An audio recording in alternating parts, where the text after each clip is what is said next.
And I want to know, what are your expectations? Quite positive about the election of January 22nd. As you said in the introduction, this is expected, and I really hope it is, to be the last parliament of the Netherlands Antilles. And the life of the current parliament ends March 2010, and a new parliament will have to take office that will then take us to another election, and that election would be for Country St. Martin and for the other entities as well. So while we were not very happy with the fact that parliamentary elections, Antillean parliamentary elections, were called for January, nonetheless, when they were, the Democratic Party decided we had to participate for more than one reason. As you indicated during the introduction as well, the Democratic Party has been in charge of the local government uninterruptedly since 1999. 1 year thereafter, in 2000, we had the referendum. This second constitutional referendum was being planned since 1998. So that was one to follow the one that was held in 1994. 1994, the people of St. Martin chose to remain within the Netherlands Antilles. At that time, the position of the Democratic Party was one for an autonomous St. Martin. Nevertheless, we abided by the choice of the people. The people at that time were, in our opinion, erroneously told that we could restructure the Netherlands Antilles and it would have been a better system, a fairer system. That, of course, did not happen as we had expected it not to.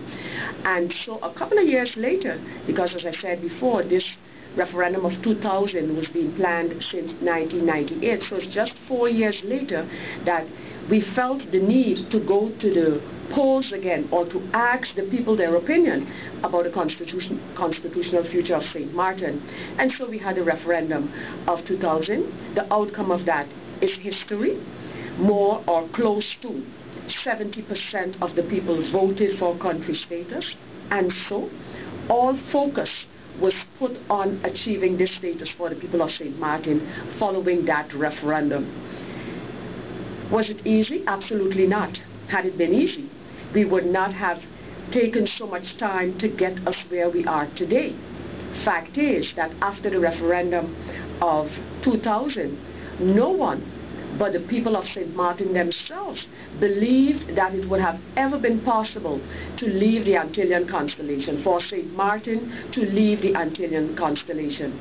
There was a lot of skepticism within the Netherlands Antilles, and not only skepticism, but there was just blunt refusal by the Netherlands in terms of granting St. Martin a separate status, an autonomous status, or as we like to call it, to become country.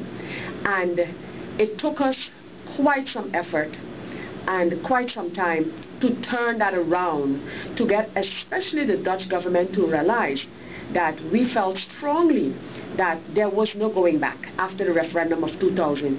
There was no going back. There was no telling the people of St. Martin that they could not get the status that they desired. And so we continued to work. In 2004, it started to change in terms of the Dutch position, and they started to participate in the discussions about constitutional change. And in 2005, the two last islands to have a referendum, those being Statia and Curaçao, had their referendum. And so things started to materialize. It is following especially those two referendum that in 2005 we saw where concrete agreements were being made with respect to our new statuses.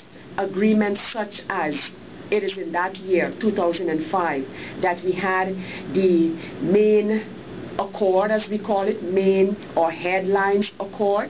We also had the first RTC in this process in 2005.